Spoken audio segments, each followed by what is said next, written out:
बिस्मिल्लाहिर्रहमानिर्रहीम, अस्सलामुअलैकुम। Programme इख्तलाफी note के साथ मैं हूँ उम्मे रुबाब ज़ैन। नाज़रीन, मुल्की सियासी और मौशी बहरान में एक बार फिर टेक्नोक्रेट सेटअप का शोर है। अचानक से ये बातें होना शुरू हो गई हैं और 2 साल पहले से ऐसी बातें तो हो रही हैं। इस हवाले से कुछ मुलाकातें भी हुई और सारा फ्रेमवर्क भी डिसाइड हुआ, लेकिन अब साबिक वज़ीर आज़म इमरान खान साहब के हालिया बयान ने इस बहस को फिर से छेड़ दिया है। हालिया दिनों में उन्होंने सीनियर सहाफ़ियों से गुफ्तगू की। इस गुफ्तगू में जहां उन्होंने बात की कि अब उन्हें इलेक्शन जल्द होते हुए नज़र नहीं आ रहे, वहीं पर उन्होंने टेक्नोक्रेट सेटअप के खदशात का भी इजहार किया। कल फवाद चौधरी साहब ने भी कुछ इसी तरह की बात की और कहा कि इस वक्त टेक्नोक्रेट हुकूमत की कोई गुंजाइश नहीं है। दूसरी जानिब आज आज़म नज़ीर तारड़ ने भी इस सेटअप को गैर आइनी करार दे दिया। दूसरी जानिब असद कैसर ने भी निजी टीवी से गुफ्तगू की और गुफ्तगू करते हुए उन्होंने कहा कि जब हुकूमत से मुज़ाकरात चल रहे थे तो इस बीच इस सेटअप की बात हुई। दूसरी जानिब खुर्रम दस्तगीर ने इसकी तरदीद की, कहा कि ऐसी कोई बात गैर रस्मी तौर पर तो हो सकती है, लेकिन रस्मी तौर पर किसी प्लेटफॉर्म से इस तरह की कोई बातचीत नहीं हुई। तो इस सेटअप के लिए ना तो हुकूमत तैयार है, ना ही अपोजिशन, ना तहरीक इंसाफ चाहती है कि टेक्नोक्रेट सेटअप आए और ना ही हुकूमत इसके हक में है। इदारे भी कह चुके हैं कि हमें सियासत से दूर रखा जाए। तो फिर अब ये नया शोशा किसने छेड़ा, क्यों छेड़ा, कौन चाहता है कि टेक्नोक्रेट सेटअप जो है वो आए, आइन में इसकी क्या गुंजाइश है, इस पर भी अपने पैनलिस्ट की राय जानने की हम कोशिश करेंगे। दूसरी जानिब इस वक्त तो बात तो नए इंतखाबात की हो रही थी, दरमियान में ये सेटअप आ गया, तो क्या फिर वो जो बात इमरान खान साहब कर रहे हैं कि अब उन्हें नए इंतखाबात जो हैं, जनरल इलेक्शंस जल्द होते हुए दिखाई नहीं दे रहे, क्या ऐसा होने जा रहा है? इस पर हम अपने पैनलिस्ट की राय जानेंगे। एक वक्त इस वक्त में जब हमें मुआशी चैलेंजेस का भी सामना है, हमारा मुल्क खुदा न खास्ता डिफ़ॉल्ट होने के दहाने पर है, मुआशी तबाही के दहाने पर है, IMF के साथ बेल आउट पैकेज पर भी मुज़ाकरात हो रहे हैं, हमें नया कर्जा देने पर मुल्क रजामंद नहीं है, डॉलर बढ़ रहा है, रुपए की कदर गिर रही है, इसमें हुकूमत हमें सब अच्छा की रिपोर्ट दे रही है। वज़ीर ख़जाना साहब भी कह रहे हैं कि मुल्क डिफ़ॉल्ट नहीं होगा। तो इसाक डार साहब किस बुनियाद पर ये बात कर रहे हैं, इस पर अपने प्रोग्राम में बात करेंगे। और फिर आज की जो डेवलपमेंट सामने आई है कि इलेक्शन कमीशन को इस्लामाबाद में बल्दियाती इंतखाबात 31 दिसंबर को कराने का इस्लामाबाद हाई कोर्ट ने हुक्म दिया है, जिसके जवाब में इलेक्शन कमीशन ने कहा है कि जनाब इतने शॉर्ट नोटिस पे हम ये इंतखाबात नहीं करा सकते। इस तमाम तर सूरत हाल में हम अपने प्रोग्राम में बात करेंगे। साद रसूल साहब हमारे साथ मौजूद हैं, अदील बड़ाई साहब मौजूद हैं, हसन रजा हमारे साथ मौजूद हैं।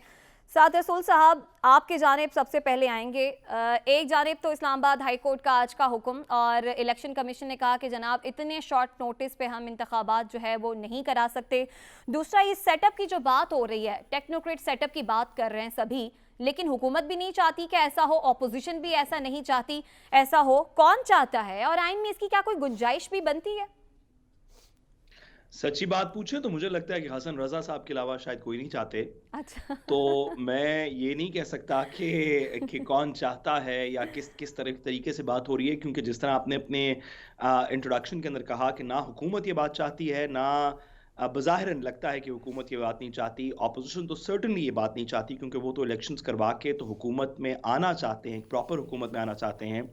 हमारी अफ़वाज पाकिस्तान और इदारे इस बात को बार-बार वाज़ेह कर चुके हैं कि वो सियासत से दूर हैं, तो सर्टेनली गवर्नेंस के क्या स्ट्रक्चर बनेगा, वो इसके अंदर पार्टिसिपेट उस तरह डायरेक्टली नहीं कर रहे।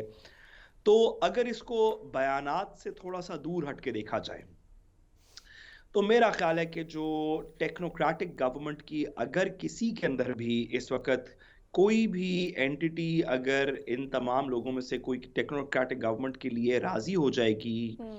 तो मेरे ख़्याल में, और अभी हम अज़्यूम करें कि डिफ़ॉल्ट नहीं हुआ, अगर डिफ़ॉल्ट हो गया फिर या खुदा न डिफ़ॉल्ट के हम खास्ता। बहुत ज़्यादा करीब चले गए, फिर तो बहुत सी कंडीशंस चेंज हो जाएँगी, हम्म। फिर रियासत की अपनी मजबूरियाँ चेंज हो जाएँगी। लेकिन इस सिचुएशन के अंदर मेरे ख़्याल में हुकूमत को ये बात शायद सबसे ज़्यादा एक्सेप्टेबल हो कि अगर उनकी हुकूमत जानी ही है, तो इमरान खान साहब की हुकूमत ना आए और कोई टेक्नोक्रेटिक गवर्नमेंट आ जाए। हम्म।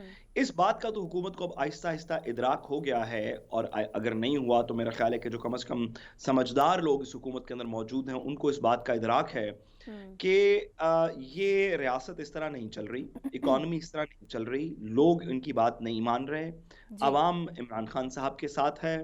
इलेक्शन से ज़्यादा देर भाग नहीं सकते, जिस तरह भी आपने इस्लामाबाद हाई कोर्ट के लोकल गवर्नमेंट के इलेक्शन का फैसला का रेफरेंस दिया। जी। सून और लेटर इलेक्शंस करवाने पड़ेंगे, ये इसको ज़्यादा देर डिले नहीं कर सकते, और इनको इस बात का भी इदराक है कि जिस दिन भी इलेक्शन करवाए उस दिन पीटीआई की गवर्नमेंट इमरान खान साहब वापस आ जाएंगे। अब अगर इसी फैक्चुअल सिनारियो के अंदर देखा जाए पीडीएम की तरफ से, तो मेरे ख्याल में उनकी डिजायर ये होगी कि जितनी देर उनकी हुकूमत चल रही है उतनी देर तो चलती रहे, और अगर किसी वजह से उनकी हुकूमत गिरनी है या इलेक्शन की तरफ जाना है या कोई और सेटअप होना है या ये नहीं चल सकेगा, तो इमरान खान साहब की हुकूमत ना आए बल्कि कोई टेक्नोक्रेटिक आ जाए तो उनके लिए ज्यादा बेहतर है। तो बयानात एक तरफ, इस वक्त रियासत के सेटअप के अंदर अगर खुदा न खास्ता हम डिफॉल्ट की तरफ गए तो फिर तो बहुत से लोगों का मेरा ख्याल है कि ये डिज़ायर होगी कि कोई टेक्नोक्रेटिक गवर्नमेंट आए जो प्रोफेशनल तरीके से पाकिस्तान की मईशत को ठीक कर सके। लेकिन शॉर्ट ऑफ डिफॉल्ट मेरे ख्याल में हुकूमत को चेंज करके अगर कोई शख्स अगर किसी की डिज़ायर हो सकती है कि हुकूमत चेंज हो और इमरान खान साहब की गवर्नमेंट ना आए, टेक्नोक्रेटिक गवर्नमेंट आ जाए, तो मेरा ख्याल है कि वो पीडीएम की ख्वाहिश हो सकती है। साद रसूल साहब, ज़िमनी सवाल फिर मुझे अदील बड़ाई साहब की जानिब जाना है। क्या हर्ज है कि अगर टेक्नोक्रेट सेटअप आ जाए, क्योंकि हम अगर मुल्क को एक्सपर्ट्स के हवाले किया जाएगा तो आप समझते हैं कि हमारे मुआशी हालात जो हैं वो बेहतर हो सकते हैं, क्योंकि सियासतदान जो कर रहे हैं, जो कर चुके हैं, वो तो हमारे सामने ही है। देखिए, किसी भी ईमानदार शख्स के हाथ में इस मुल्क को कर दिया जाए तो मुल्क के हालात आजकल से बेहतर हो जाएंगे मेरे ख्याल में, क्योंकि इसहाक डार साहब की, और मैं बसद एहतराम गुजारिश करूं क्योंकि इसहाक डार साहब की पॉलिसीज़ नहीं चल रही। इसहाक डार साहब की पॉलिसीज़ माजी में भी कभी नहीं चली। इसहाक डार साहब की इकोनॉमिक पॉलिसी 1997 के अंदर उसके कोई मेजर सक्सेसेस नहीं थे। इसहाक डार साहब की पॉलिसीज़ 2008 के अंदर पंजाब के अंदर कोई मेजर सक्सेसेस नहीं थे। 2013 के अंदर जब इसहाक डार साहब वापस फाइनेंस मिनिस्टर बने तो हमारी फाइनेंशियल पॉलिसीज के अंदर सक्सेस नहीं था। उस टाइम पीरियड के अंदर 2013 से 18 में नवाज शरीफ साहब की गवर्नमेंट ने पावर सेक्टर के अंदर काम किया जिसमें कुछ सक्सेसेस आए, फाइनेंशियल पॉलिसीज का सक्सेस नहीं था। तो इसहाक डार साहब से अगर लेके किसी और को दे दी जाए, वो कोई भी शख्स हो, टेक्नोक्रेट हो या कोई और हो, तो मेरा ख्याल है इकोनॉमी कुछ बेहतर हो जाएगी। लेकिन जो सवाल आपने किया, इसमें हरज क्या है? इसमें हरज शायद सियासी तौर पे कुछ और हो, शायद इकोनॉमिक साइड पे मईशत के तौर पे तो शायद कोई बेहतरी आ जाए, लेकिन असल हरज इस बात का ये है कि टेक्नोक्रेटिक गवर्नमेंट की कोई स्पेस नहीं है आइन के अंदर। आइन पाकिस्तान सिर्फ दो किस्म की गवर्नमेंट्स इन्विजन करता है। एक जो इलेक्ट होके बनाई जा सकती है, ये स्पेस आइन में साद रसूल साहब बनाई जा सकती है कानून साजी करके? नहीं, क्योंकि इसके लिए एक कॉन्स्टिट्यूशनल अमेंडमेंट करनी पड़ेगी। 2/3 मेजॉरिटी के थ्रू कानून साजी करके कोई हो सकता है शायद प्रोविजन डाली जा सकती हो टेक्नोक्रेटिक गवर्नमेंट की, जो कि इस वक्त दोनों ना इमरान खान साहब के पास मेजॉरिटी है ना दूसरी साइड पे। आइन का स्ट्रक्चर सिर्फ दो किस्म की गवर्नमेंट इन्विजन करता है। एक जो इलेक्ट होके 5 साल की परमानेंट गवर्नमेंट आए, और एक जब उस गवर्नमेंट का पीरियड खत्म हो तो 3 महीने के लिए इंटरिम गवर्नमेंट आए। ठीक है साद रसूल साहब, आपका जवाब आ गया। इंटरिम गवर्नमेंट के अलावा ये जो दरमियान का फ्रेज है टेक्नोक्रेटिक गवर्नमेंट, इसका आईने पाकिस्तान के साथ कोई ताल्लुक नहीं। ठीक हो गया। अदील बड़ाई साहब, आपकी जानिब आते हैं। अदील बड़ाई साहब, क्या वाकई में कोई सीरियस कोशिशें हो रही हैं टेक्नोक्रेट सेटअप को लाने के लिए, और कौन कर रहा है ये कोशिशें? अच्छा, बड़ी दिलचस्प सूरत हाल है। आपके मुल्क में मईशत हमेशा से टेक्नोक्रेट ही तो चलाते आए हैं। आप माजी करीब में देख लें, ये अब्दुल हफीज शेख साहब कौन थे? ये टेक्नोक्रेट ही थे। शौकत तरीन साहब कौन थे? शौकत अजीज साहब कौन थे? उनको वजीर आजम तक तो आप ले गए। ये एक ख्वाहिश जरूर है, ये हमारे मुख्तदर हलकों में भी वक्तन फवक्तन ख्वाहिश पाई जाती है, और इस वक्त भी ये एक आइडियल सिचुएशन की बात की जाती है जी, एक्सपर्ट्स को लाके बैठा दिया जाए। ये शबर जैदी साहब कौन थे? तो जब आप मईशत की बात करते हैं तो आप अपने पिछले 15-20 साल को देखें तो ये टेक्नोक्रेट ही चला रहे हैं। ये को आसमान से को फरिश्ते नहीं आ जाने, इन्हीं लोगों ने चलाना है। चला रहे हैं, अब अगर सेटअप आ जाता तो डायरेक्टली चला लेंगे आप। अच्छा, ये बात निकली कैसे, इस पे भी आते हैं। तो आपके पास ये जो ऐसे कौन से लोग छुपे बैठे हैं जिनको आपने अभी तक इस्तेमाल नहीं किया और उन्होंने इस मुल्क की मईशत को बेहतर कर देना है? इस वक्त मैं ये साद रसूल साहब की बात से थोड़ा सा इख्तलाफ करूंगा जी, कि वो टेक्नोक्रेट अगर आ जाएं तो इसहाक डार साहब से बेहतर चला लें। इस वक्त मसला क्या है? इस वक्त मसला यह है कि आपको डॉलर चाहिए। डॉलर कैसे आता है? डॉलर आता है रेमिटेंसेस से। रेमिटेंसेस आपका ओवरसीज पाकिस्तानी कब भेजेगा? जब वो यहाँ के हालात से मुतमईन होगा, यहाँ वो जब प्रॉपर्टी खरीदने के लिए पैसा बेचता है, जिसमें अब कमी आ चुकी है, वो बहुत से अक्सरियत उनकी जो है वो नाला है। फिर आपका जो फॉरेन डायरेक्ट इन्वेस्टमेंट आती है, वो फॉरेन डायरेक्ट इन्वेस्टमेंट टेक्नोक्रेट नहीं ला सकता। आपको मुल्क में स्टेबिलिटी लानी होगी, उसे कोई कबूल ही नहीं करेगा तो वो कैसे ला सकता है? नहीं लाना, इसके बाद कबूल करना पड़ेगा तो वो फिर कुछ कर सकेगा। एक्सपोर्ट्स, बिल्कुल।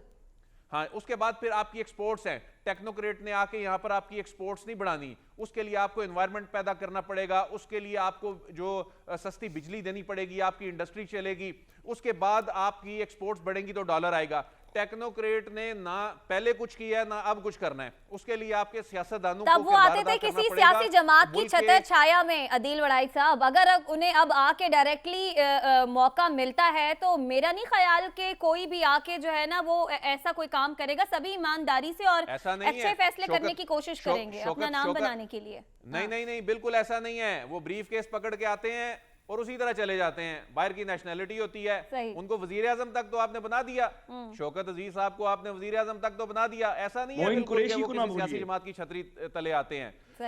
अल्टीमेटली आपके सियासतदानों ने चलाना है। अब ये दिलचस्प बात है, ये बात निकली कैसे? ये बात बता दीजिए फिर हसन रजा साहब की जानिब से।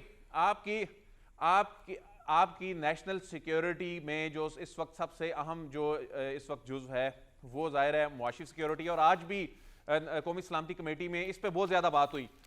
इसमें वक्तन फवक्तन मुक्तदर हलकों की जो ये इन्हीं टेक्नोक्रेट्स या जो मुल्क के बड़े वो लोग जो बिजनेस को समझते हैं, इकोनॉमी को समझते हैं, मईशत के हवाले से जो कंसर्न होते हैं, उनकी मेल मुलाकातें होती रहती हैं, उनसे तजावीज ली जाती हैं। ये मेल मुलाकातें इमरान खान साहब के दौर में भी होती थी, ये मेल मुलाकातें अब भी होती हैं, ये मेल मुलाकातें उससे पिछली गवर्नमेंट में भी होती थी। और उसका मकसद सिर्फ ये होता है कि तजावीज ली जाती हैं, उसमें बातचीत होती है, उसमें कोई नया आइडिया सामने आता है। इसी तरह की कोई मेल मुलाकातों में इमरान खान साहब को किसी ने जाके बता दिया जी कि ये तो मेल मुलाकातें हो रही है, और इमरान खान साहब खुद भूल गए कि उनके दौर में भी ये मेल मुलाकातें हुआ करती थी। और इमरान खान साहब को यही वजह है कि इमरान खान साहब को किसी दिन किसी ने आके ये बताया कि जी इलेक्शन का माहौल बन रहा है, तो इमरान खान साहब जो है उन्होंने कह दिया जी मार्च अप्रैल में इलेक्शन होते नजर आ रहे हैं। किसी ने आके बता दिया जी वो टेक्नोक्रेट सेटअप की ये बात हो रही है, ये तो मुलाकातें हो रही हैं, हालांकि उनके दौर में भी ये हो रही होती थी। उन्होंने कहा जी इलेक्शन अब होते नजर नहीं आ रहे। अदील वड़ाई साहब, मेरी बात का मुख्तसर सा जवाब दे दीजिए, हाँ या ना में आया कि ये इमरान खान साहब की अपनी गलत फहमी है, और वो जो हम बात कर रहे हैं कि किसने ये नया शोशा छोड़ा, ये किसने ये बहस छेड़ी, तो खुद इमरान खान साहब ने खुद ये नई बहस छेड़ी है क्योंकि उन्हें इस चीज का डर था, और आप कह रहे हैं कि इस सेटअप का हकीकत से कोई ताल्लुक नहीं है। अर्ज तो कर रहा हूं कि इमरान खान साहब को किसी ने जाकर कह दिया जी कि ये मेल मुलाकात नहीं, वो उनके दौर में भी हुआ करती थी। ठीक है। और ये भी मैं आपको वाजे कर दूं, ये जिस तरह लॉ मिनिस्टर साहब ने कहा है, वाकई में ना तो हुकूमत में ऐसी कोई सोच पाई जाती है, ना ही कहीं मुक्तदर हलकों में ऐसा कोई इसको कोई अमली जामा पहनाने के हवाले से कुछ सोचा जा रहा है, ना तो इरादा रखती है, ना तो ऐसी ख्वाहिश है, लेकिन इमरान खान साहब को इसका डर है। ठीक है, मुझे इजाजत दीजिए सादर सुल साहब और अदील वड़ाई साहब हसन रजा के पास जाने की। छोटा सा सवाल अदील से। अच्छा जी कर लीजिए। अदील साहब, आप माशाल्लाह ब्यूरो चीफ भी हैं और आपसे ज्यादा इंफॉर्मेशन तो पाकिस्तान में शायद कम ही लोगों के पास हो। ये कौन है किसी जो कि इमरान खान साहब को जाके कभी कहता है कि मार्च में इलेक्शन है, कभी कहता है कि नहीं टेक्नोक्रेट गवर्नमेंट बन रही है? आजकल कह दिए जल्द इलेक्शन नहीं हो रहा है। अच्छा, ये भी बड़ा दिलचस्प सवाल है। इस हवाले से भी मैं आपको आज एक बड़ी दिलचस्प बात बताता हूं। अगर कोई ये समझ रहा है ना कि इमरान खान साहब को कोई सिस्टम में से जाके ये पैगाम देता है, हाँ। ये बिल्कुल गलत बात है। फिर कौन देता? इमरान खान साहब को या सहाफियों में से जाके गपशप में ये बात पता चलती है, या इमरान खान साहब के साथ कोई पॉलिटिशियन बैठ के कोई बात करता है कि वो कहता है जी ये बात चल रही है, तो इमरान खान साहब वो बात आगे कर देते हैं। अगर कोई ये समझ रहा है कि इमरान खान साहब को कोई एस्टेब्लिशमेंट में से कोई बंदा जाकर ये बात बताता है, उनका कोई मुखबर है, उनका कोई खैर खा है, और इमरान खान साहब जो हैं वो उनके पास ऐसी इंफॉर्मेशन पहुंच रही है, अभी तक देखें जितने दावे हुए, जितनी उनकी आप कह रहे हैं कि सहाफियों से या फिर कुछ पॉलिटिशियन से इमरान खान साहब को इस तरह की खबरें मिलती हैं। हसन, आपके जानिब आते हैं, क्या अवामी सतह पर टेक्नोक्रेट सेटअप को कबूल कर लिया जाएगा? आप क्या समझते हैं? देखिए, कबूल तो शायद ना किया जाए, और उस वक्त ही कबूल किया जा सकता है जब एक इसकी ज़रूरत पर पेश आ जाए। सादसूद साहब जिस तरह फरमा रहे थे और जिस तरह अदील वड़ाई साहब फरमा रहे थे, दोनों के में कुछ अहम नकात हैं जिनसे मैं इख्तिलाफ करता हूँ। अच्छा, वो क्या? पहली बात सादर रसूल साहब, सिचुएशन खुदा ना करे ऐसी बन जाए कि सियासतदान अपने केसेस और अपने मामला से निकल कर इस नहज तक पहुंचा दें, तो फिर आप देखिएगा, अल्लाह ना करे ऐसा हो, अगर खुदा ना खासा ऐसा हो गया तो फिर ये कुछ वक्त नहीं लगेगा टेक्नोक्रेट सिस्टम लाने में। जी बिल्कुल। और मैंने कहा कि अदील अगर वराई साहब, जो डिफॉल्ट आप पे फरमा रहे पहुंचे हैं तो सब इस पेज पे हो कि जाएंगे, इमरान हम खान सब साहब को कहेंगे आके कोई कोई मालूमात ऐसा बंदा देता लाएं है, जो बचा सके। इमरान खान साहब को कोई आके कोई सहाफ़ी कोई मालूमात देता है, मेरे ख्याल में उन्हीं के ही जो पार्टी के सीनियर रहनुमा हैं वो भी कई जगह अप्रोच रखते हैं और वहाँ से भी मालूमात इनडायरेक्ट उन तक पहुँचती है। उनके नो डाउट के सोर्सेज हैं और सियासतदानों के सोर्सेज रहते हैं। और तीसरी चीज़ ये है कि इमरान खान की जब हुकूमत थी तो उस वक्त भी तो ये शोशा चलता रहा। उस वक्त भी शहबाज शरीफ साहब का बताया जाता था 6 माह के लिए, 1 साल के लिए मुख्तलिफ जो है वो जगहों पर राब्ते करते रहे, टेक्नोक्रेट सिस्टम लाया जा रहा है।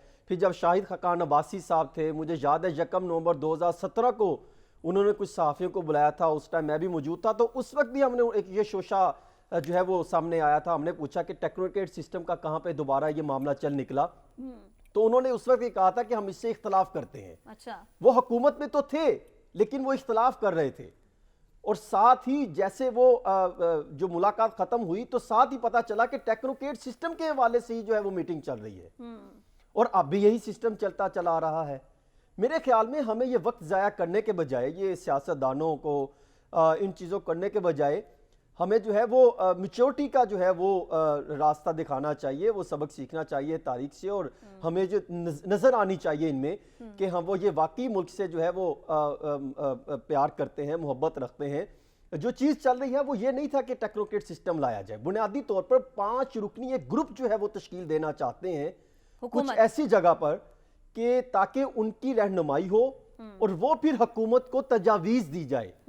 जिस तरह आप ये कह सकती हैं कि माजी में कई जगहों पर ऐसे सिस्टम चलता रहा और फिर बाद में NCOC जो है वो तश्कील देना पड़ा, और फिर उसमें जो है कमांड कंट्रोल एंड ऑपरेशन जो है वो बाकायदा सिस्टम लाया गया, फिर उसके तहत मामला को बेहतर बनाया गया। FATF के हवाले से भी पहले इस तरह का वो बैक एंड पे कुछ चलता रहा, फिर ये मामला ज़ेरे गौर लाए गए। एक शख्स को बुलाया जाता है जो माजी में किसी इंपॉर्टेंट पोजीशन पर तैनात रहे, उनसे जो है वो कहा जाता है कि आप हमें तजावीज़ दें, और जब उनसे तजावीज़ ली जाती है और उनसे ये कहा जा सकता है कि ये कब इंप्लीमेंट होना चाहिए, तो वो तजावीज़ देते हैं। तजावीज़ के बाद उन्हीं की जानिब से एक शोशा जो है वो मार्केट में रखा जाता है, जिसके बाद इस सिस्टम पर डिस्कशन शुरू हो जाती है। मैं ये समझता हूँ कि 5 बड़े सीनियर अफराद हैं, जिसमें जो है वो शेख साहब को भी जिम्मेदारी जो है वो सोच रहे हैं कि उनको दी जाए, और इस मामले पर यह नहीं है कि आप टेक्नोक्रेट सिस्टम ले आए। दूसरा, मैं ये समझता हूँ इस प्लेटफॉर्म से मैं एक अरबाब इख्तियार को और बाकी लोगों को एक तजवीज़ ये देना चाहता हूँ, जिस तरह आपने FATF पर जो है मिलकर काम किया, जिस तरह आपने NCOC पर काम किया, जिस तरह आपने दहशतगर्दी के खात्मे के लिए काम किया, इस तरह अगर आप नेशनल इकोनॉमिक कोऑर्डिनेशन सेंटर जो है वो तश्कील दे दिया जाए और उसमें तमाम जो है वो जो अरबाब इख्तियार या मुख्तलिफ जो है वो जगहों से ताल्लुक रखते हैं उनको शामिल कर लिया जाए, तो फिर शायद ये सिस्टम बेहतर हो सकता है। वरना आप कोई भी सिस्टम लॉन्च कर दें, उसका हमें फ़ायदा नहीं होगा। सियासी अदम इस्तेकाम मौजूद है, मुआशी अदम इस्तेकाम मौजूद रहा है, और यही सिलसिला आगे चलता रहेगा। जिस तरह अदील वराई साहब फरमा रहे थे कि वाकई इसमें कोई शक नहीं है कि माजी में फाइनेंस के मामलात, प्लानिंग के मामलात टेक्नोक्रेट ही तो चलाते रहे। क्या उन्होंने किस जो है मुल्क को किस नहज पर पहुंचा दिया? उनके आने से सिस्टम ठीक नहीं होगा। सियासतदानों को एक प्लेटफॉर्म पर इकट्ठा करना जरूरी है, और इसके लिए जो मैं ये रिक्वेस्ट कर रहा हूं कि NECC जो है वो तश्कील दिया जाए और तमाम सियासतदानों को एक प्लेटफॉर्म पर इकट्ठा किया जाए। और ये सब करने के लिए सिर्फ एक ही कुव्वत है जो ये तमाम को इकट्ठा जो है वो पोजीशन पर ला सकती है। वो सब जानते हैं, जिन्होंने माजी में भी कई जगहों पर इकट्ठा किया। अगर वो चाहें तो वो मेरे ख्याल में कुछ देर नहीं लगेगी। ठीक है, ठीक है। अच्छा हसन, आपसे एक और सवाल, इसका ज़रा क्विकली आंसर कीजिएगा। मुआशी हालात हमारे सामने हैं, जो अदाद शुमार हमारे सामने आ रहे हैं वो भी कुछ अच्छे नहीं हैं, लेकिन उसके बावजूद वज़ीर ख़जाना साहब जो बात कर रहे हैं कि पाकिस्तान को डिफ़ॉल्ट होने का कोई ख़तरा नहीं है, अल्लाह करे कि ऐसा ही हो। आखिर वो ऐसी कौन सी बुनियाद है या उनके पास कौन से अदाद शुमार हैं, वो क्या कर रहे हैं जिसकी बुनियाद पर वो ये बातें कर रहे हैं? नहीं, मैं फिर वही बात करूंगा कि भाटी और लक्ष्मी का तो कोई ऐसा जो दावे नहीं कर रहा कि हमने फलां को पकड़ लिया फिर 5 मिनट बाद छोड़ दिया जाएगा। मुल्की और वज़ीर खजाना ये कर मुल्की रहे मामलात हैं। इसाक डार साहब ने 24 अक्टूबर को भी एक बयान दिया था, 25 अक्टूबर को भी एक बयान दिया था, नवंबर में भी बयान दिए थे कि हम यूं डॉलर को कंट्रोल कर लेंगे। लेकिन जो मुआशी सूरत हाल है, ये शर्म आती है मुझे दादो शुमार बताते हुए, अगर मैं आपके सामने कुछ चीजें रखूं अवाम के सामने, कि हमने शहबाज हुकूमत जब आई थी तो 10 अरब 80 करोड़ डॉलर के हमारे पास जो है वो ज़र मुबादला के ज़खायर थे जी। और आज अगर देखा जाए तो हमारे पास 5 अरब 80 अरब डॉलर 5 अरब 80 करोड़ डॉलर के ज़खायर हैं। यानी आप अंदाजा करें 50% कम हो चुके हैं, जो कि 8 साल की कम तरीन सतह पर पोजीशन पर पहुंच गए हैं। और शरह सूद जो है वो बढ़कर 24 साल की बुलंद तरीन सतह पर तकरीबन जो है वो 16% पर पहुंच चुकी है। अच्छा। आप अंदाजा कीजिए हमारी मुआशी हालात किस हद तक जाते दिखाई दे रहे हैं। इसमें मजीद इजाफे के भी खदशात हैं। जो दादो शुमार मेरे पास स्टेट बैंक ऑफ जी, पाकिस्तान जी, के सब म्युनिसिपल आती हूँ फाइनेंस आपकी के जो डॉक्यूमेंट्स है और उन्होंने जो रिपोर्ट्स जारी की हैं, जो दादो शुमार उन्होंने मीटिंग्स में रखे जी, हैं, हसन। और 5 माह से मुसलसल 30% तक जो है वो महंगाई देखने को मिल रही जी। है। आप अंदाजा कर लें, इसमें बेशुमार चीजें, स्टॉक मार्केट को उठा के देख लें, बेड़ा गर्क कर दिया आपने।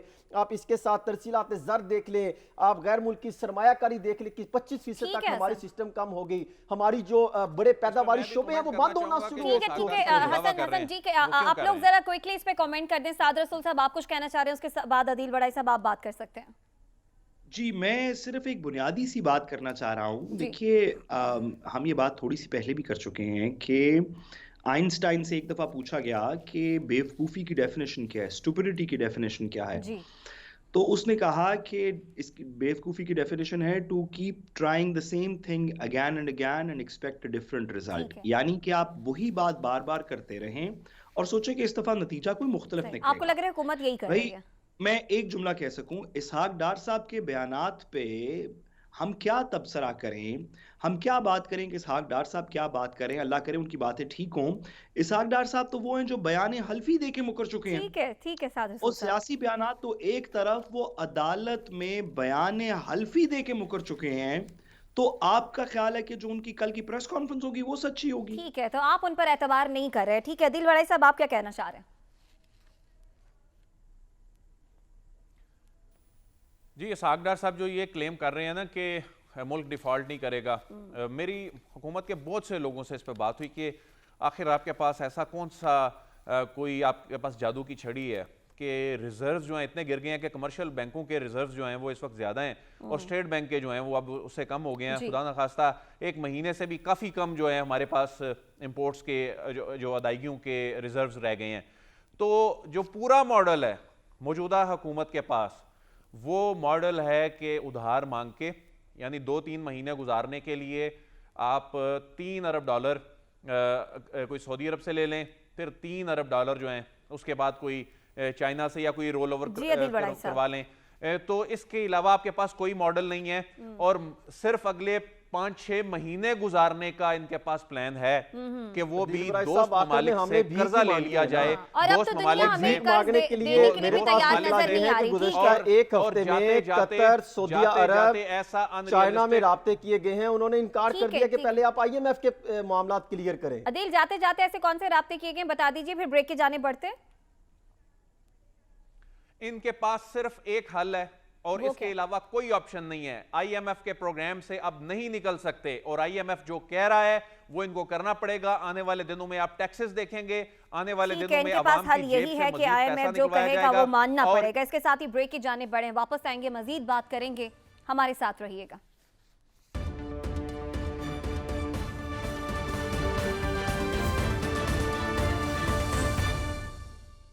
नाज़रीन, कराची के हालात तेज़ी से तब्दील हो रहे हैं और MQM के मुख्तलिफ धड़ों को एक प्लेटफॉर्म फराहम करने की संजीदा कोशिशें हो रही हैं। इस हवाले से गवर्नर सिंध कामरान टिसोरी का कहना है कि तकरीबन तमाम मामलात जो हैं वो तय पा चुके हैं।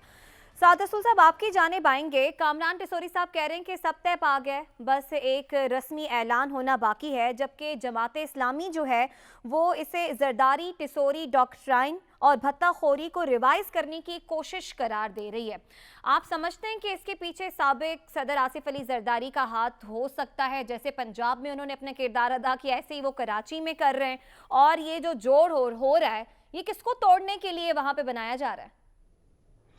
देखिए अदील वलायत साहब और हसन रज़ा साहब जो इस बात को एक रिपोर्टर के पर्सपेक्टिव से देखते हैं और इंफॉर्मेशन पता करवाते हैं, वो इनके पीछे खदो खाल को मुझसे बेहतर बयान कर सकेंगे। लेकिन बतौर शहरी पाकिस्तान के, जिसको पाकिस्तान की थोड़ी सी फिक्र है और पाकिस्तान के लिए कुछ दर्द है, तो जब भी मैं ये सोचूं कि एमक्यूएम इकट्ठी होके कराची के अंदर एक ही झंडे के नीचे वापस इकट्ठी होने लगी है, तो मेरे हाथ पैर थोड़े थोड़े फूलने शुरू हो जाते हैं। माजी में जब जब भी हमने देखा कि अनफॉर्चुनेट बात है, बहुत अनफॉर्चुनेट बात है कि माजी में जब जब भी एमक्यूएम इकट्ठी हुई, स्ट्रेंथन हुई, उसको कुछ ताकत मिली, कुछ सपोर्ट मिली, ख्वाह मुशर्रफ साहब का वक्त हो, ख्वाह वो उससे पहले का कुछ वक्त हो, नसीरुल्लाह बाबर वाले ऑपरेशन से पहले का, तो कराची के हालात उस पीरियड के अंदर ख़राब हुए। कराची के हालात जरदारी साहब के पीरियड के अंदर, जब जरदारी साहब प्रेसिडेंट थे और एमक्यूएम वापस स्ट्रेंथन हुई, उस वक्त भी बानी एमक्यूएम के लंदन ग्रुप के इलेहदा होने से पहले हमने देखा कि कराची के अंदर एमक्यूएम के प्रॉपर हेडक्वार्टर के अंदर पाकिस्तान के खिलाफ नारे लगे, लाइव टेलीकास्ट किए गए, हमने वो देखे। तो अब फर्क, लोग कहते हैं कि फर्क ये है कि पहले जब एमक्यूएम इकट्ठी हो रही थी तो वो बानी एमक्यूएम के नीचे हो रही थी, अब एमक्यूएम को इकट्ठा किया जा रहा है पाकिस्तान के अंदर और पाकिस्तान के मफाद के लिए। मैं इस वादे पे यकीन करना चाहता हूँ, मैं करना चाहता हूँ ये यकीन इस बात पे कि एक मुत्तहिदा एमक्यूएम कराची के अवाम के लोगों के लिए काम करेगी और उसका कोई ताल्लुक नहीं होगा बानी एमक्यूएम और उनकी माजी की एंटी पाकिस्तान एक्टिविटीज से या उनकी जी। आजकल की भी एंटी पाकिस्तान एक्टिविटीज से। इस बात पे मैं रियासत पे भी, सियासत पे भी, एमक्यूएम पे भी, सिंध पे भी, सब पे यकीन करना चाहता हूँ। लेकिन सच्ची बात बताऊं कि माजी की को मद्देनजर रखते हुए इस बात पे यकीन होता नहीं। कामरान तिसोरी साहब के ऊपर मुझे कम से कम यकीन है नहीं। ठीक है। मेरे ख्याल में एमक्यूएम स्ट्रेंथन हुई तो शायद कराची के हालात मजीद खराब हो। ठीक है, आपको ऐसे खदशात हैं। अदील वड़ाई साहब, आपके जानिब आएंगे। कामरान टिसोरी साहब कह रहे हैं मामलात तय हैं, बस एक रस्मी ऐलान होना है। क्या वाकई में ऐसा होने जा रहा है? और अब की मुत्तहिदा एमक्यूएम माजी से कितनी मुख्तलिफ होगी? बिल्कुल ऐसा होने जा रहा है। और इन धड़ों के पास ऑप्शन भी क्या है? ये अवाम के पास क्या लेकर जाएंगे? ये एमक्यूएम क्या बताएगी? क्यों इमरान खान साहब का साथ उस वक्त छोड़ा और ये हुकूमत बनवाई और उसमें इनका बड़ा किरदार था? और उसके बाद अवाम का क्या हाल हो गया है?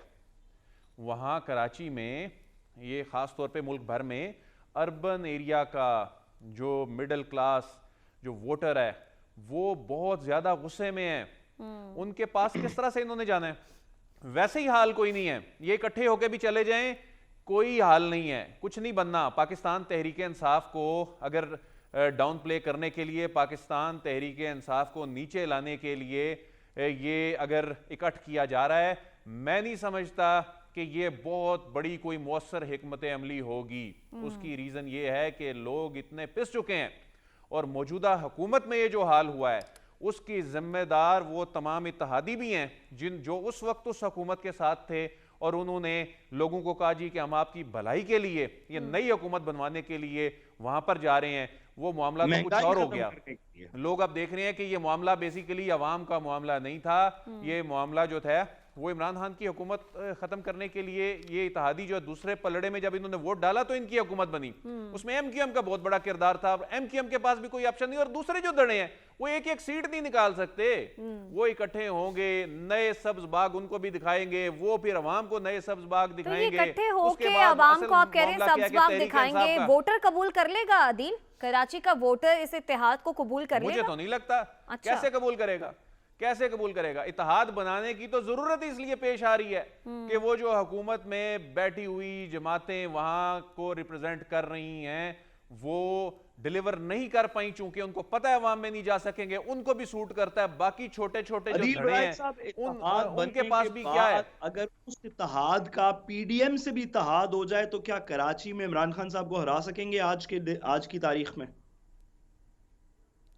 सारे इत्तेहाद तो हो गए हैं साद रसूल साहब, कौन सी जमात रह गई है? वो 13 जमातें तो इकट्ठी हो गई हैं। एक आधी छोटी मोटी को और इकट्ठा कर लें। वो तो असल मसला इस्लामाबाद के बल्दियाती इलेक्शन नहीं होने दे रहे। इस्लामाबाद के जी। बल्दियाती इलेक्शन नहीं होने दे रहे, आप कराची की बात कर रहे हैं, कमाल करते हैं आप। बिल्कुल दुरुस्त फरमाया।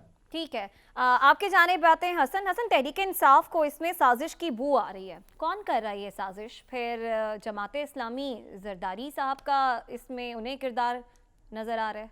देखें, इनको इकट्ठा करने की कोशिश इसलिए की जा रही है कि पाकिस्तान तहरीक इंसाफ का कराची से सफाया किया जा सके। लेकिन मैंने भी वहाँ पर बड़ा ग्राउंड वर्क किया, देखा, अच्छा। सर्वेस किए। कराची की आवाम MQM के जितने भी पार्ट हैं उनसे नाराज दिखाई देती है। इस वक्त सिर्फ इनको इकट्ठा करने की सियासत नहीं हो रही, बल्कि बानी और एंटी बानी की सियासत जो है वहां पर चलती दिखाई दे रही है। और बानी का वोट अभी भी कहीं ना कहीं स्टैंड करता है और एंटी बानी का नोट जो है वोट वो तकसीम हुआ फिरता है। और कोशिशें कर रहे हैं क्योंकि जितने माजी में इलेक्शन हुए, ये MQM जो है वो कहीं पर जीतती दिखाई नहीं दी। इनको जो है वो इंतहाई तारीखी शिकस्त देखना पड़ी और नुकसान उठाना पड़ा। आप देखें कि जो PSP थी ये जो है चौथी, पांचवी, आठवीं पोजीशन पर खड़ी दिखाई दी, कहीं पर इनकी बेहतर पोजीशन नहीं देखने को मिली। फारूक सत्तार साहब बिल्कुल अलग थलग हो गए, बहादुर ग्रुप अलग हो गया, मुस्तफ़ा कमाल साहब का ग्रुप अलग हो गया। तकरीरें करने से अवाम नहीं अब साथ आती, अब अवाम ग्राउंड रियलिटीज देखना चाहती है। सिंध के मामलात वही चले थे जब नेमतुल्लाह थे 2001 में वहां पे बने थे, तो उन्होंने पानी की लाइनें बिछाई, पानी के हालात बेहतर किए। अब वो ये चाहते हैं कोई ऐसा शख्स आए, चाहे वो जमात इस्लामी से हो, तहरीक इंसाफ से हो, पाकिस्तान पीपल्स पार्टी से हो, कोई हो जो हमारे बुनियादी मसाइल हल करे। तो कराची के अवाम को बुनियादी किसमें मसाइल, उम्मीद नजर आ रही है? देखिए कराची के वो अवाम बहुत किससे मायूस उम्मीद हुई लगाए बैठी बैठी है। है? वो सिर्फ इस वक्त जो है कराची की अवाम पाकिस्तान तहरीक इंसाफ से कुछ उम्मीदें वाबस्ता किए हुए है, क्योंकि जो पीपल्स पार्टी है उससे तो मुकम्मल तौर पे मायूस हो चुकी है, MQM के तमाम दौरों से मायूस हो चुके। अच्छा। लेकिन इतलात ये आ रही है कि कोशिश कर रहे हैं गवर्नर साहब मुख्तलिफ जो है वो जगहों से जो है वो मदद लेकर, और उनकी कोशिश ये है कि मामला को हल किया जाए। कहां से मदद लेना चाह रहे हैं? जिसमें जो है वो आप भी रुबाब। समझदार हैं, मैं ये समझता हूं कि उसमें जी। जो आइंदा 2-4 दिनों में इत्तेहाद के बाद जो मुतहरिक होते दिखाई दे रहे हैं, जी। कुछ उन्होंने काम किया है, उसके मुताबिक सेंट्रल कमेटी तश्कील दी जाएगी। ठीक है। और अगर ये इनका इकट्ठ हो जाता है, क्योंकि कुछ अफराद अगर इत्तेहाद हो भी जाता है तो वो ग्रुपिंग की सिचुएशन में नजर आएंगे। ठीक है। फारूक सत्तार साहब को पार्लिमानी और सफारती अमूर के लिए जो है वो निगरान मुकर्रर किया जाएगा, और इसी तरह मुस्तफ़ा कमाल और अनीस कायम खानी को तंजीमी मामलात का जो है वो इंचार्ज बनाए अच्छा, जाने पर जो है सारा गौर किया जा framework रहा हो है। गया, अच्छा। और MQM ने जो है खास तौर पे जो दीगर अवाम है कराची की, वो इस वजह से भी नाराज है कि MQM के कुछ धड़ों ने पाकिस्तान पीपल्स पार्टी और PDM के साथ इनडायरेक्ट जो है वो इत्तेहाद कर रखा है। इस वक्त PDM में जो साद रसूल साहब बात कर रहे ठीक थे, है। और तमाम तर कोशिशों के बावजूद अभी तक वहां के मसाइल हल नहीं हुए। सवाए तो आप बड़ी सड़कें देख लें, उसके अलावा यूनिवर्सिटी और हसन। बाकी चंद मकामात, लेकिन अंदरून खान देखें रुबाब। जहाँ पे मलिर, ठीक जहाँ है पर हसन। MQM जीती साद थी, रसूल वहाँ साहब, पर मुझे पोजीशन पता है आप वीक बात होती दिखाई करना दे चाह रही रहे है। हैं, आपकी बात और आपका सवाल भी मैं सुनती हूँ। हसन ने जो बात उठाई, जो मामला उठाया कि कामरान टिसोरी साहब जो हैं वो कहीं से मदद के मुंतजिर हैं, तो आप ही से मैं जानूंगी कि अब वो किससे मदद लेना चाह रहे हैं। लेकिन इस ब्रेक के बाद हमारे साथ रहिएगा।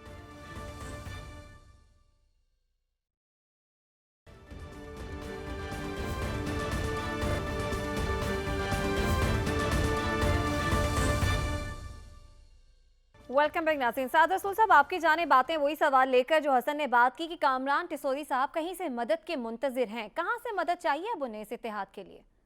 देखिए, मैं इस सवाल का जवाब देते देते ज़रा हसन की पिछली बात से थोड़ा सा डिसएग्री कर सकूं। हसन साहब और अदील साहब जो बात कर रहे हैं ना, पता नहीं ये कहाँ की बात है, क्योंकि मैं अभी कराची आया हूँ और कराची से मैं आपको बताऊँ, एयरपोर्ट से लैंड करने से लेके अब तक जिस बंदे से मिले वो इस बात पे इतना ज़्यादा खुश है कि शुक्र है कि कामरान टिसोरी को यहाँ का गवर्नर बना दिया। अच्छा। आपको पता है कि लोग जो हैं, स्कूल के बच्चे कराची की सड़कों पे खड़े हैं और वो इस बात का इंतज़ार कर रहे हैं, इस्तकबाल कर रहे हैं कि कब MQM इकट्ठी होगी और वापस एक माजी की तरह कराची के मसाइल ठीक करेगी, और कब MQM के फारूक सत्तार साहब आएंगे जिनके बाद कराची के अंदर दूध की नहरें बहनी शुरू हो जाएंगी, और कब कामरान टिसोरी जो साहब बढ़ता को गया, इस तरह की जो पावर दी बेशुमार जाएगी कि वहाँ पे पाकिस्तान केसेस की सामने कराची आते के थे, अंदर उनकी कोई बात कर रहे हैं आप। क्राइम नहीं कमिट होगा, कोई मसला नहीं होगा, सारी सड़कें ठीक हो जाएंगी, सैलाब का पानी उठाना शुरू हो जाएंगे हुकूमत के इदारे, और कचरा इकट्ठा नहीं होगा। पता नहीं हसन रजा साहब और अदील साहब MQM के साथ इतनी ज्यादती क्यों कर रहे हैं। मैं कराची लैंड किया हूं और आपको बताऊं कि लोग रुक रुक के शुक्रिया अदा कर रहे हैं कि MQM इकट्ठी होने वाली है। जी अदील बड़ाई साहब, आपका कमेंट क्या कहना चाहेंगे साद रसूल साहब देखें, के एक जो जवाब में? PTI का फैक्टर